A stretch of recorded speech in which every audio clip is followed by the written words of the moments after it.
Well, welcome back, everyone. Happy Tuesday afternoon. We're awaiting a snowstorm here in the Twin Cities in Minnesota. And my understanding is we've got storms all around the country. One of our guest speakers is expecting a hurricane down in Florida. But I just wanted to welcome you back and express our gratitude to you for the time you spent with us yesterday and for the time that you'll be spending with us this afternoon. We know you have lots and lots of other things on your plates right now, but we think we have a great lineup of speakers, some who are new to you and some who you've heard from before. Just a couple of housekeeping things, same thing as yesterday. Please mute yourself if you're not, when the speakers are speaking. And then if you have a question, please pose the question in the chat function. And we'll field those and repeat the questions as we've done before. Again, we've got live captioning available. There'll be a link in the chat function for those of you that are interested in that. Let's see, the session will be recorded. And if there are resources, we'll make those available as well. So with that, with no further ado, I want to hand this off to Dr. Ken Sauer with the Indiana Commission, and he will introduce our first of 3 panel discussions today. Take it away, Ken. Thank you, Susan. Commissioner from Indiana, and for a few hours longer, immediate past chair of the compact. It is my distinct pleasure to welcome you to the first of our afternoon sessions, Mapping a Path Forward Opportunities.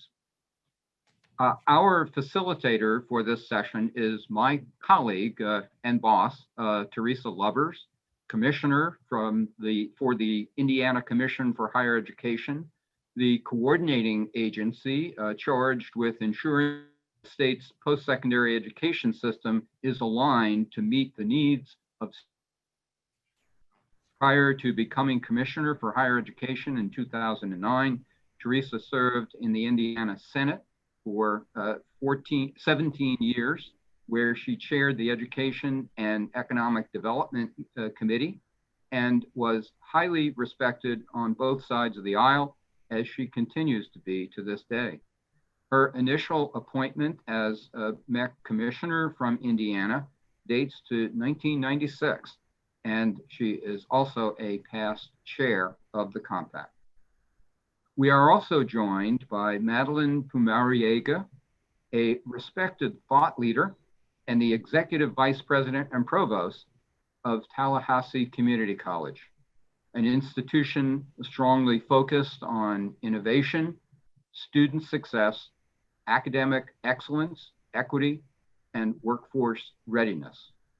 In her leadership role, she is responsible for aligning and advancing high impact practices within the college's 3 core divisions: academic affairs, student affairs, and workforce development. Her goal is to ensure that all students have a pathway to complete their degree or professional credential that allows them to be well prepared to start a career.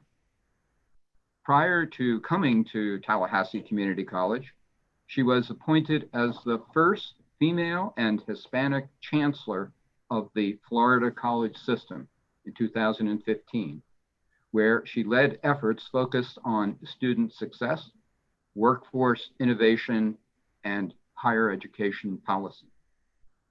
We are also joined by Dr. Sean Williams-Weich, who joined the MHEC team in 2018 and is Associate Director of Research and Data Analysis.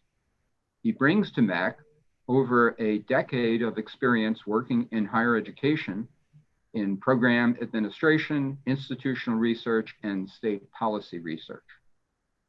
Prior to coming to MHEC, Sean served as a research analyst at the Minnesota Office of Higher Education, covering topics including educational attainment, student retention, financial aid, student loan debt, and study abroad safety. One of his recent successes at the compact was helping to establish MHEC's interactive dashboard that provides comparable and disaggregated data, as well as key performance indicators relevant to the goal of improved educational attainment.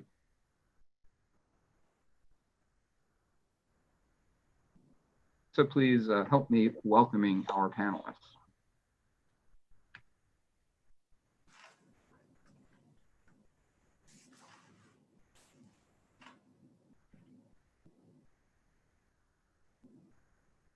Got it.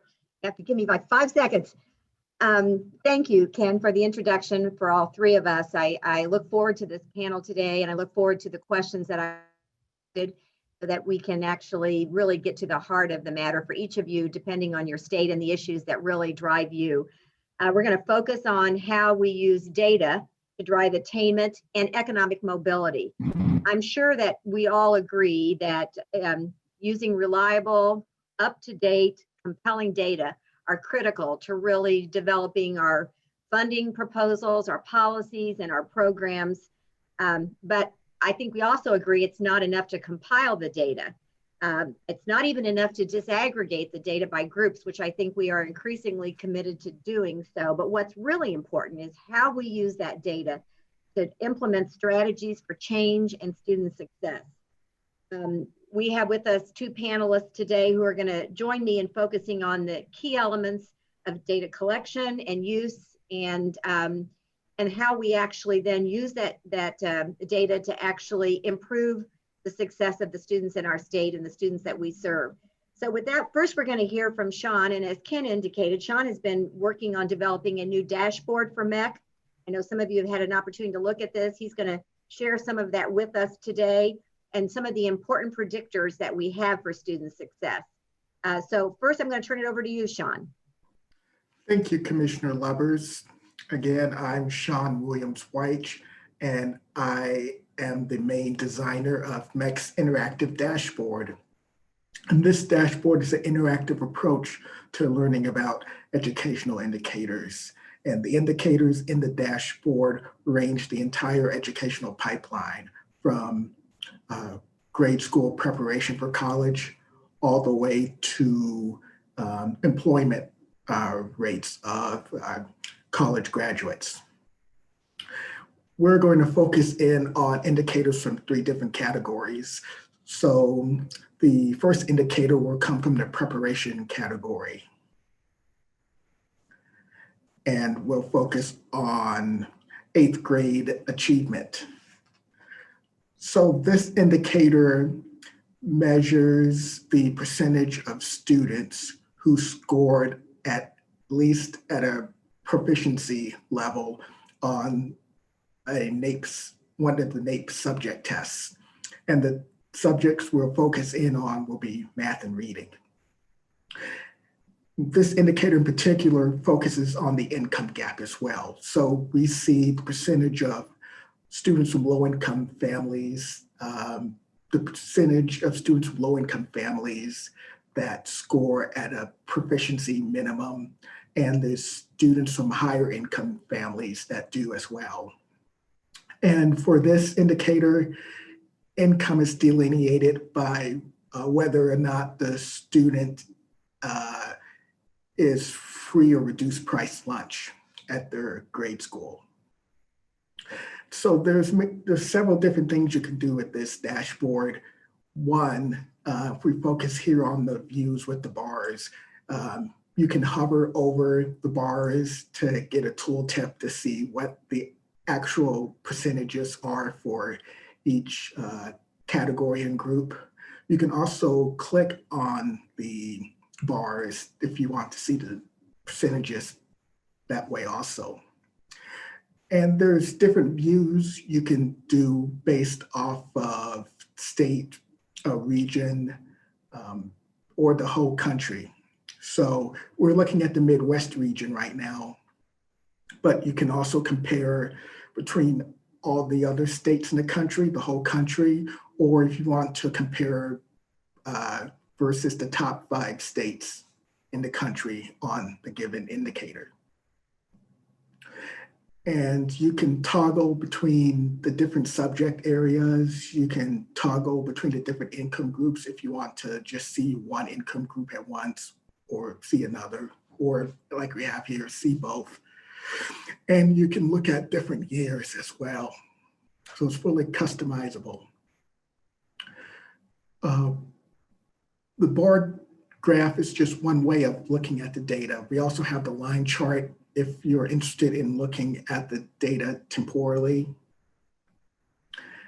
And here you can compare within a given state or region the income gap, the gap by income on 8th grade preparation.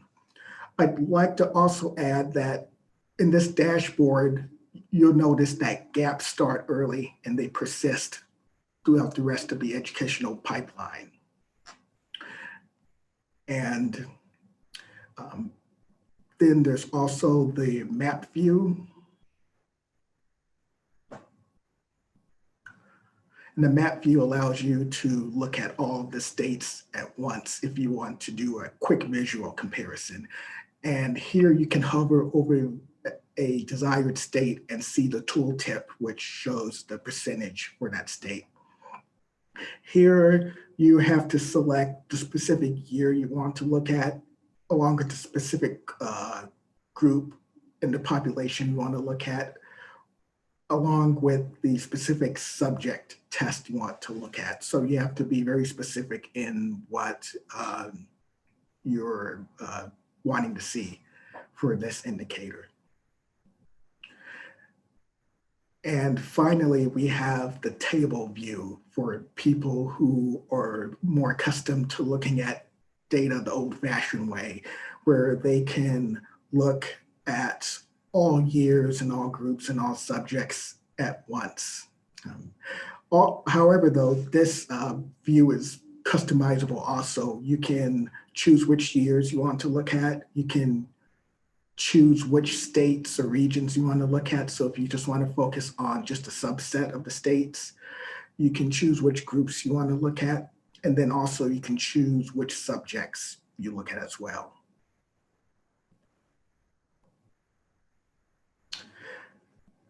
Next, I'd like to move to our next category, which is participation. Here, we're going to focus in on college enrollment by race and ethnicity. What this indicator shows is the percentage of persons aged 18 to 24 who are either currently enrolled in college or have completed some college.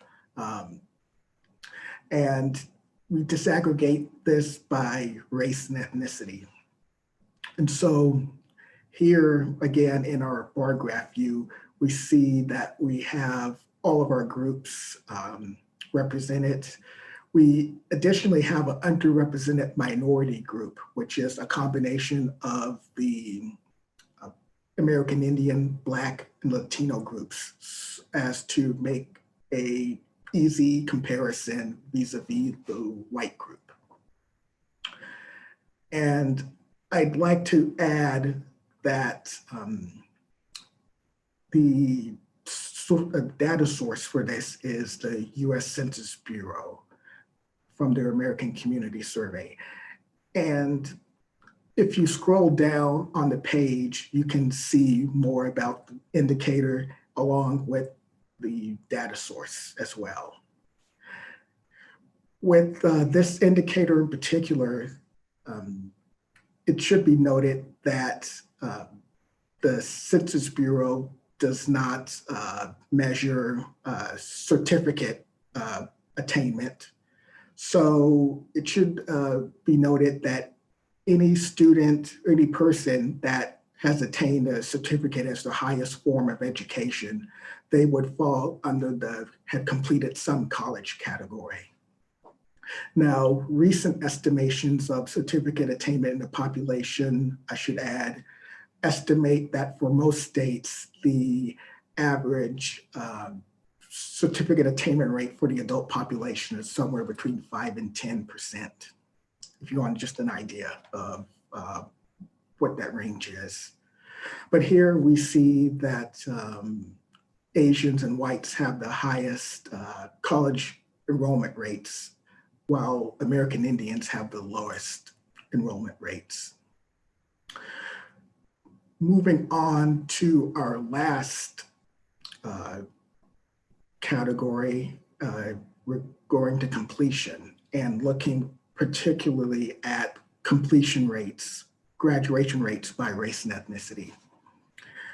And what this indicator shows is, one, it shows the percentage of first-time, full-time degree-seeking students who complete a degree or certificate at 150% completion time, or transferred to another institution at two-year institutions.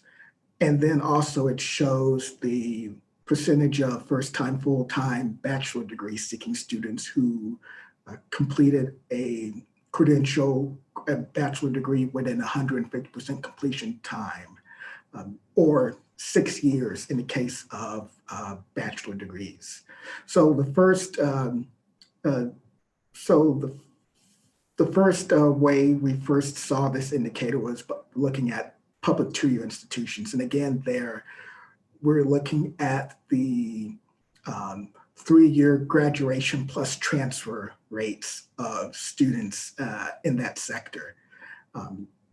For 4-year institutions, public 4-year institutions, we're looking at the 6-year graduation rate for students in that sector. And again, we have our various groups which we can compare to, in addition to our special underrepresented minority category, which again, one can do if you look at if they want to compare vis-a-vis whites.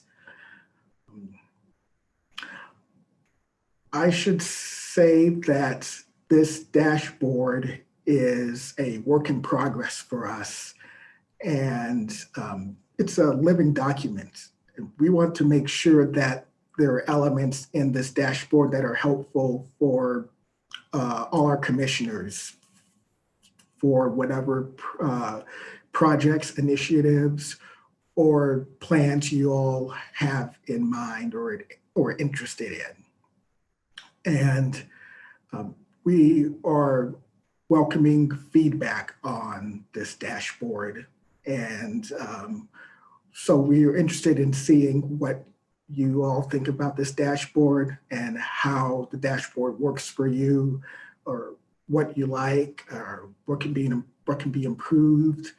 And we're always in a position of adding more indicators in this if deemed appropriate. So feel free to share your feedback. There's an email link on the landing page of the dashboard, which you can use to provide feedback. And so with that, I will give it back over to Commissioner Lubbers.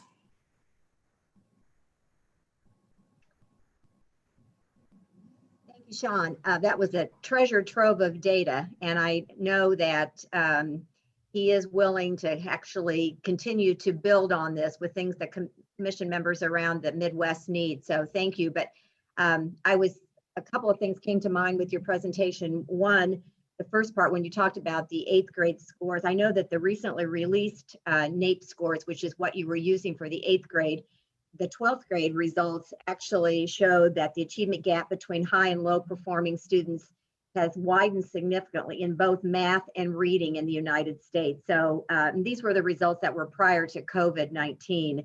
The gap in reading between those who scored the 90th percentile and those at the 10th is the largest that NAEP has been recording since 1992. So back to where I started this conversation, saying that, you know, the data are important as they drive the reality of what we're dealing with and then the changes that we implement. So I think that those NAEP scores are going to continue to inform the work that we do in terms of college readiness.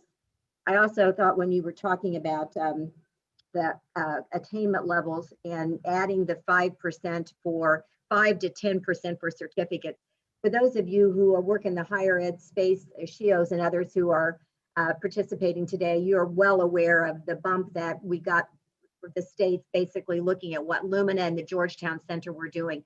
In addition to the bump that was given for certificates, there was a bump given recently for industry certifications, depending on your state. So you might want to look at that as well. I know in Indiana, for example, we got a 4.9% bump for industry certifications and a 5% bump for certificates. I think this focus on certificates, you're going to continue to see an increase in that. And then I think it's just so critically important that the chart that you did on-time completion. I know all of our states are working on this to really save students and all the challenges that students have, part-time students and working students, adult students, but we also know that to the degree that we can drive on time or at least decrease the time to completion, we're saving students time and money. So I think I think this dashboard is incredibly helpful to us, and I know that states will want to use this more and more. And so thanks, Sean, for the great work that you've done and for MEC for committing to do this. Before I turn the conversation over to Madeline, I wanted to just share a few thoughts about what we're doing in Indiana through the Indiana lens, but I'm always very careful to say at the beginning that I know all of our states are working in this space and we all have stories to tell.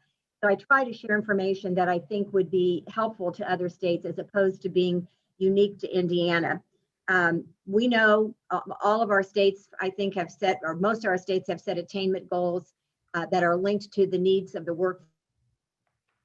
A lot about this as well, this alignment between attainment and economic prosperity for the individual, and then strengthening our state's economy as well. We also know that there's no way for us to get to our goal. In Indiana, it's a 60% a goal by 2025. 60% of Hoosiers would have a quality credential beyond high school. I know many of you have similar goals as well. We know we can't get to that with just those students leaving high school, going into post-secondary education of some sort. We need to bring adults back, and we need to do a better job of closing these gaps that have been increasing and are just unacceptable. In Indiana, we do strategic planning. We just voted at the end of last year on our 4th strategic plan, which is called Reaching Higher in a State of Change. We adopted this plan prior to COVID-19, not realizing how much change was going to be coming in the months ahead. It actually called out completion, both on time and extended time. It called out talent, which is this alignment between education and the workforce. And sitting in the middle of that was our focus on equity.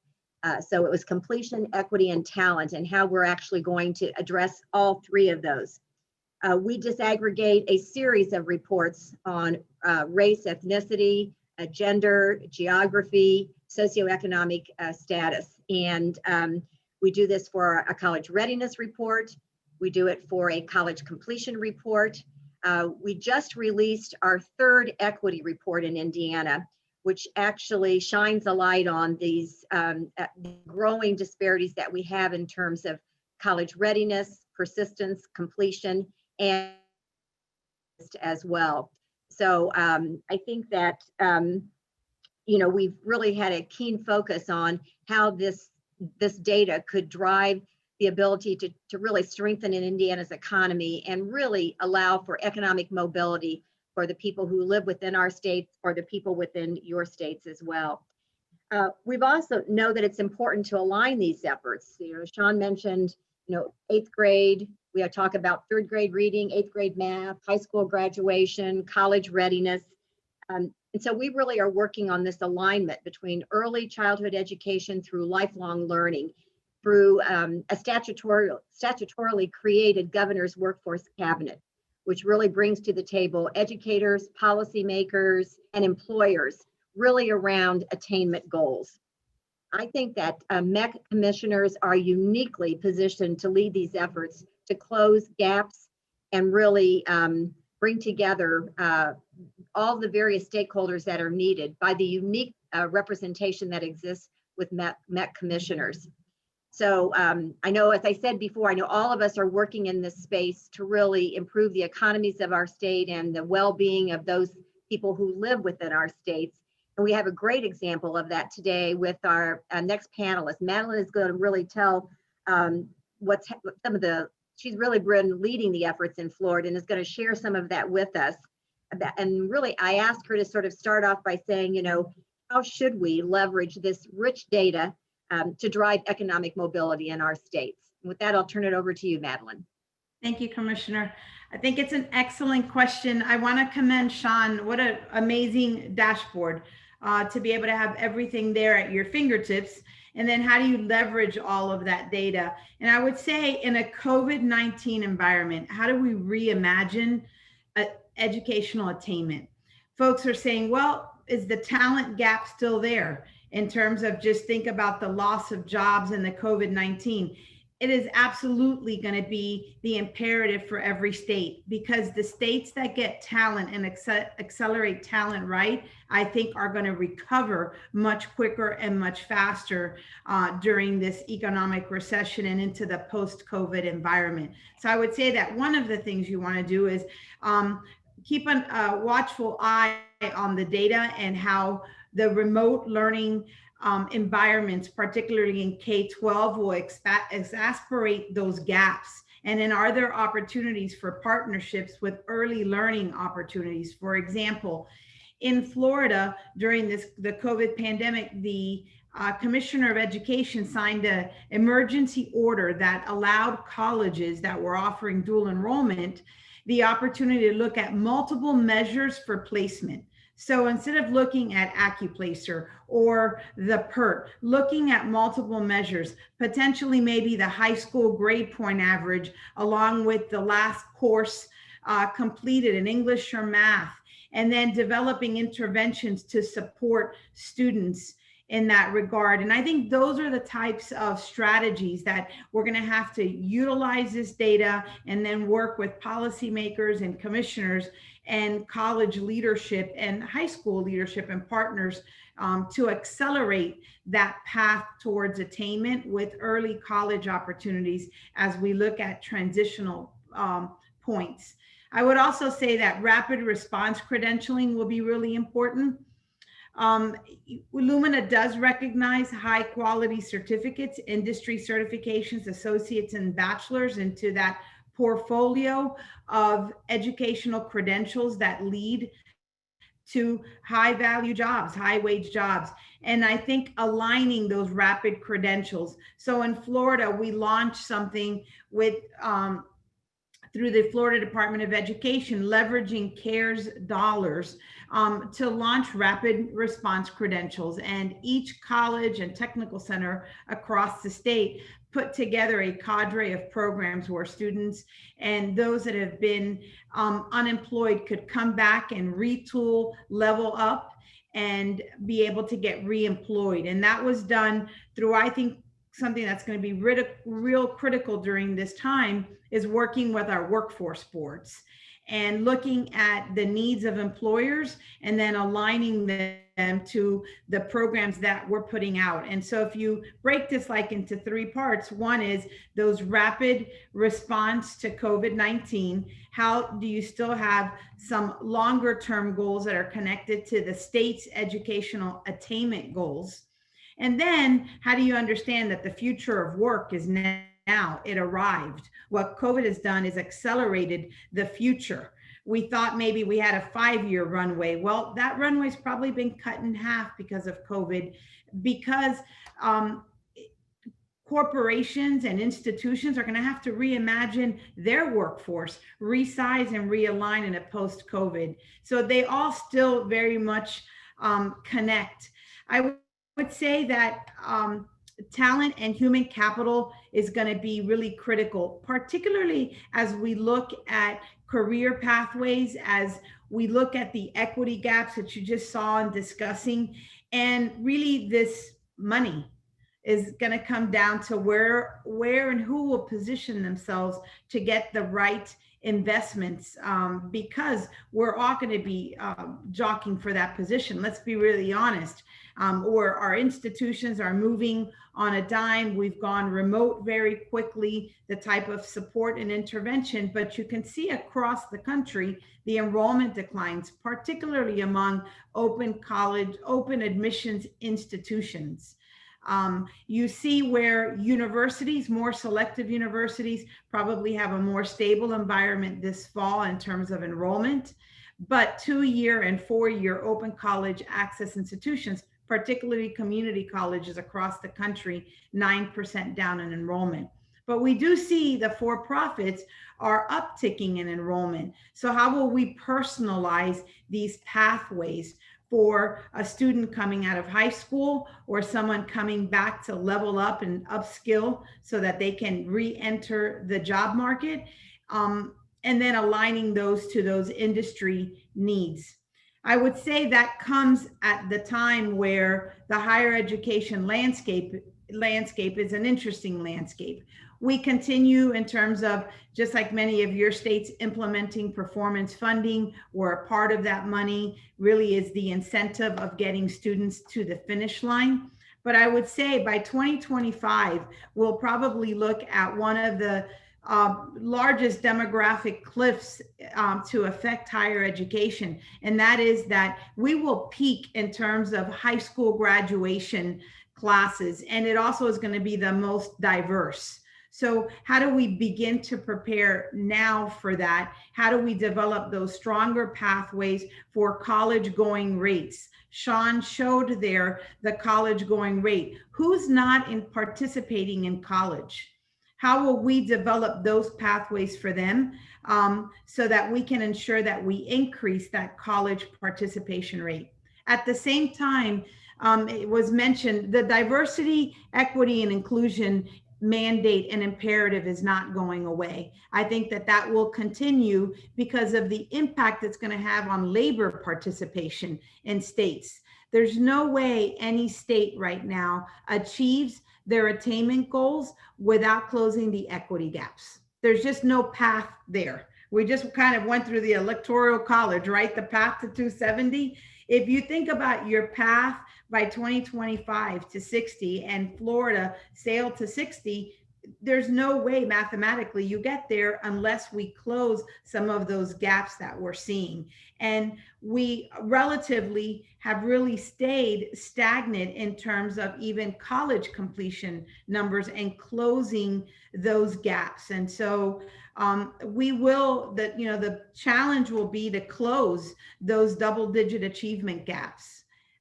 The third part that I would say that is a higher education landscape, and it's going to be critical for us, is this notion about whether college is for everyone, whether the affordability of college is really valuable or not.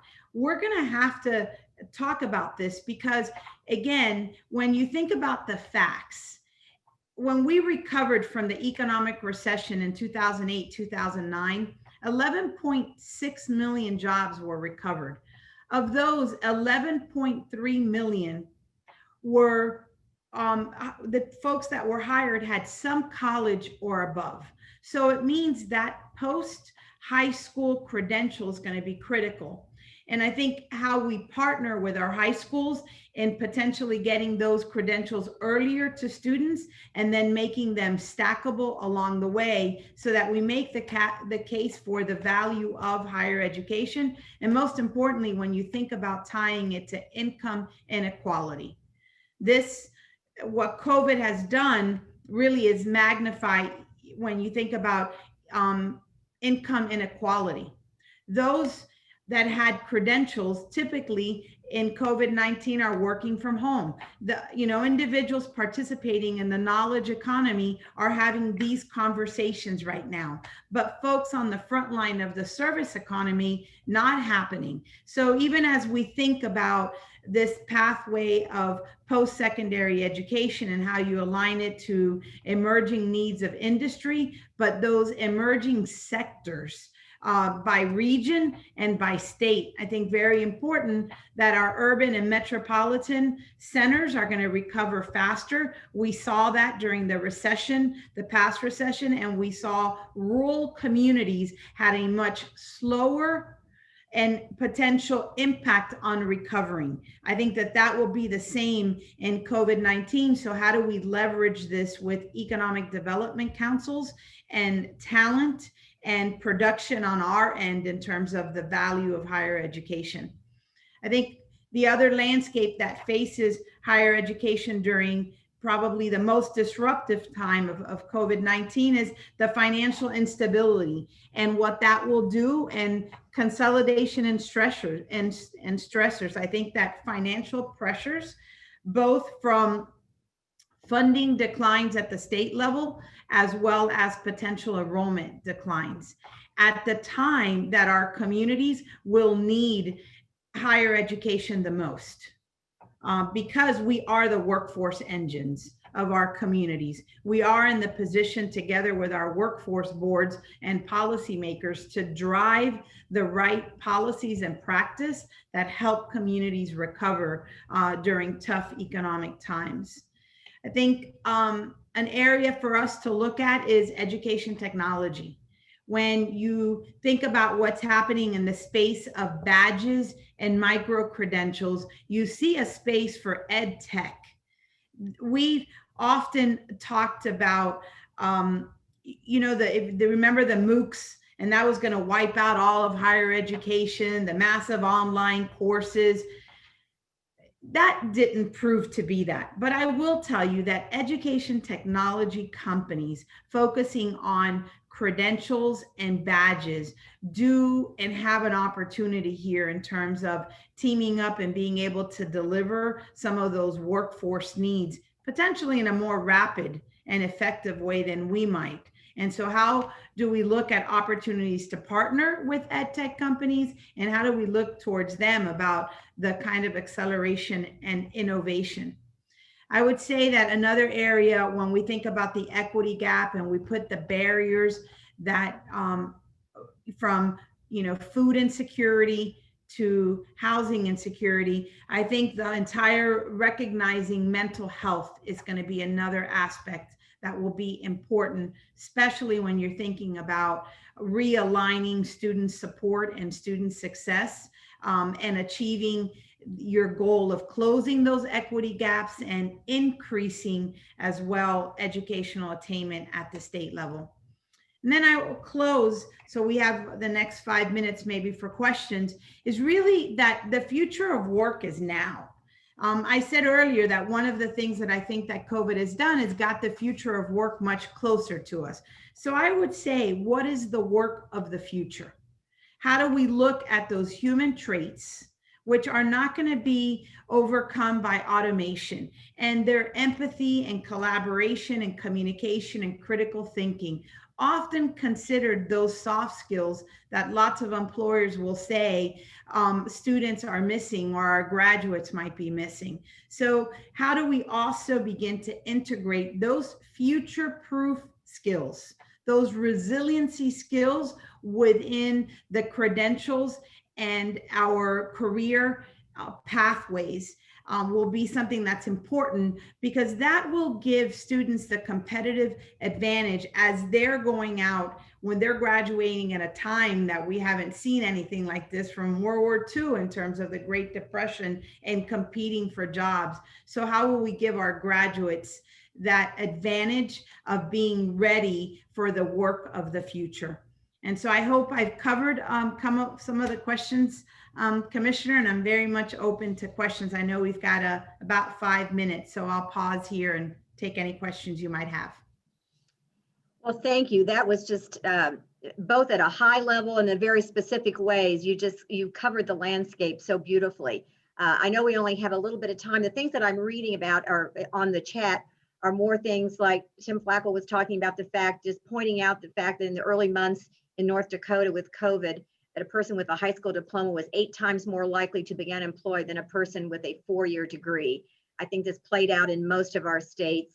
Randy Furlick noted that, that you're going to find a lot of profitable companies that are not necessarily going to be looking at just the degree. They're going to be looking at competencies, and they're going to be looking at ways to test those competencies as they hire people.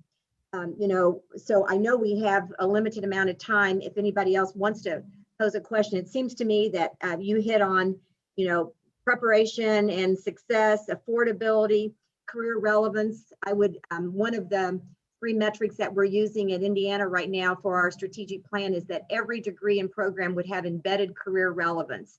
And with Ken's leadership, we're doing an audit now of all of our degrees and programs to see that, we're aligning what students are learning with what they're going to do. And I think that's going to be critically important.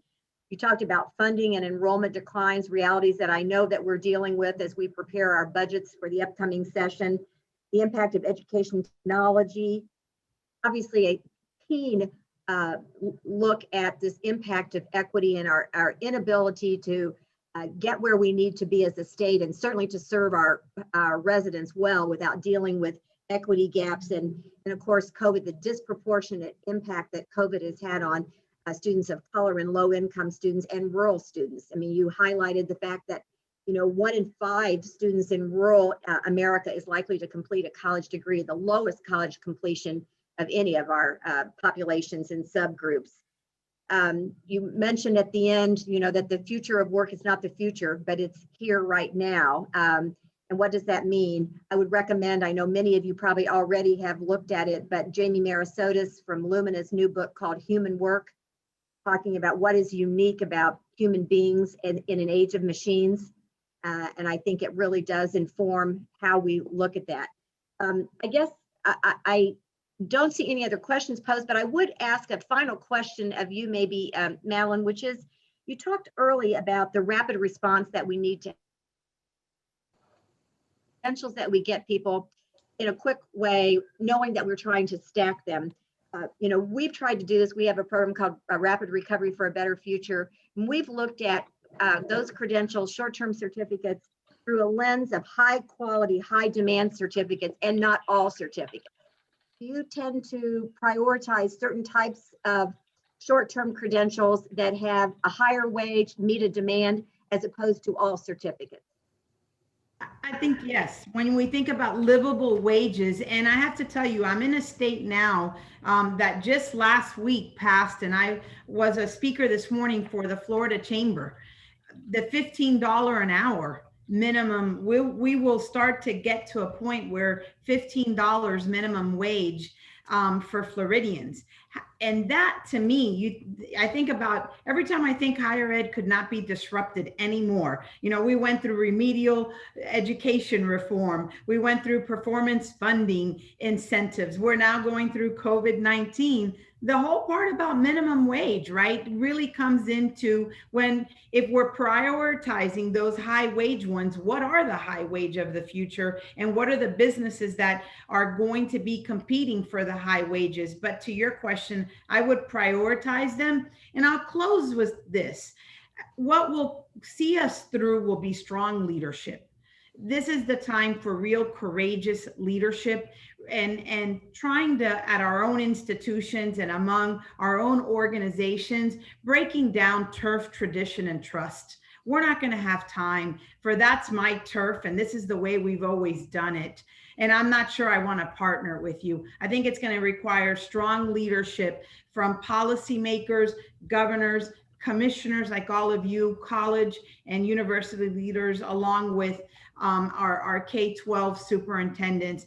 I also think that a focus on student success, if you read Jamie's book, really it is about the human skills. If we start acting like machines, we're done, because we're never going to compete. So how do we make sure that we stay focused on the value of teaching and learning, which contributes to student success and closing the equity gap? There is no silver bullet to close the equity gap. It is good teaching and learning. It's good support and wraparound services. I also think leveraging partnerships are going to be critical during this time, that we really look at how do we leverage each partnership and be honest about what we're duplicating instead of replicating best practices, that we make data-informed decisions, and those are going to be the ones that help us define those career pathways, those stackable certificates, and where we invest so we have the greatest impact. But I know together as a ecosystem of thought leaders, we will get through it. So thank you so much for having me here today, Commissioner. Thank you. I think we've run out of time. Blake had a question about funding streams, so maybe we can take that up later, but I believe I've hit our time. Am I right, Susan and Katie? Yeah, I mean, I think if we can, we could take Blake's question quick, and then we should probably wrap up and give everybody a break. We would take a break until 1:30. Would you like to?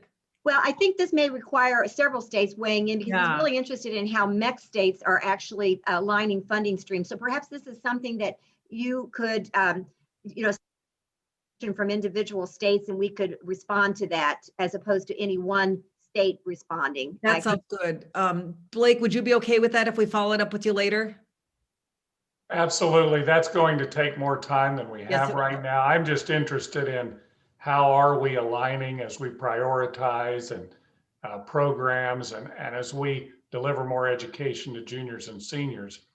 How are we going to align those funding streams, and are other MEC states doing that? So if you just send that information out, or that'd be great with me. Thank you. Thank you. Great question. So I would just end by thanking both Sean and Madeline for a very rich discussion filled with data, but also filled with really good ideas about how to drive change. Thank you. And thank you, Teresa. We really appreciate the facilitation and also hearing about what's going on in your state. Madeline, grateful to you. And Sean, of course, thanks so much.